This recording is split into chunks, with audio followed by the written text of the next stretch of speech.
on a lancé Spoutnik, le tout premier satellite artificiel. Depuis, très en pense, des milliers de fusées, de sondes, de satellites ont été envoyés dans l'espace. Mais il y a un hic, un gros même. Là-haut, au-dessus de nos têtes, des débris tournent autour de la Terre. Des morceaux de métal, des boulons, des bouts de fusée. Ils sont invisibles, silencieux, mais potentiellement très dangereux. Alors, est-ce qu'on est en train de transformer l'espace en décharge? Voyons ça ensemble.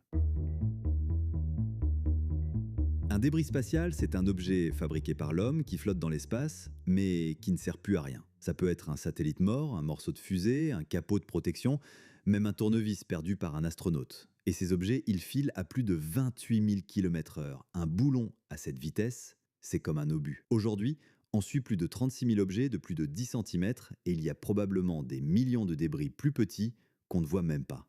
Depuis les années 60, chaque mission spatiale laisse des restes, des morceaux oubliés, abandonnés, explosés, et parfois ça se percute. En 2009, un vieux satellite russe a percuté un satellite américain encore actif. Résultat, des milliers de fragments ont été créés en une seule collision. Plus on envoie d'engins dans l'espace, plus le risque grandit. L'espace, c'est pas juste un décor, on en dépend.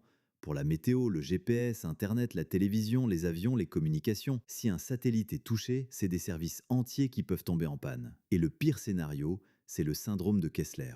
Une collision qui crée des débris, qui percute d'autres objets, et tout s'enchaîne, un effet domino, une vraie apocalypse spatiale. Heureusement, il y a des solutions. Des agences comme l'ESA ou la NASA surveillent les objets dangereux. Il existe des projets de satellites nettoyeurs équipés de filets ou de bras robotiques.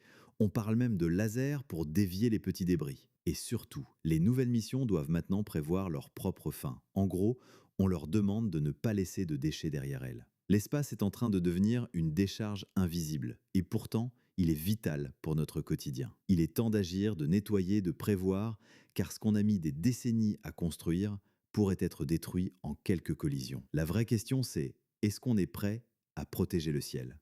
Et si la vidéo vous a plu, mettez un like et abonnez-vous.